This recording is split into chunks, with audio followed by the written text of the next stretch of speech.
ঘোষণা দেয়া হলো মক্কায়, মুহাম্মদের মাথা কেটে এনে দিলে এত এত স্বর্ণ মুদ্রা দেয়া হবে। ওমরে ফারুক রাজি হয়ে গেলেন, নাঙ্গা তলোয়ার নিয়ে বিশ্বনবীর মাথা কাটার জন্য ছুটলেন। বনু জাহরা গোত্রের এক লোক বলে, আইনা ইয়া ওমর, কই যাও? মুহাম্মদের মাথা কাটতে যাই। আরে মুহাম্মদের মাথা কাটতে যাও? তোমার বোন আর তোমার বোন জামাই সাঈদ এরা তো ধর্ম ত্যাগ করে ফেলছে, এটা তো আমাদের ধর্ম ত্যাগ করে মুহাম্মদের ফলোয়ার হয়ে গেছে।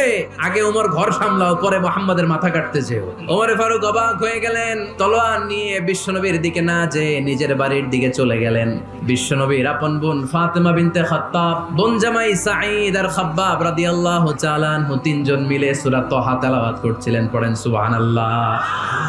মক্কায় লুকিয়ে লুকিয়ে দাওয়াত হতো। খাব্বাব রাদিয়াল্লাহু তাআলা আনহু একটা চামড়ার ফলকের মধ্যে সূরা তাহার কয়েকটা আয়াত এনে ওমরে ফারুকের বোন আর বোন জামাইকে শিক্ষা দিচ্ছে, ট্রেনিং দিচ্ছে লুকিয়ে লুকিয়ে। ওমরে ফারুক যখন ঘরে চলে আসলেন, এরা তটস্থ হয়ে গেল। সাইয়েদনা খাব্বাব বিছানার তলায় লুকিয়ে গেলেন। ওমরে ফারুক বললেন, দরজা খোলো।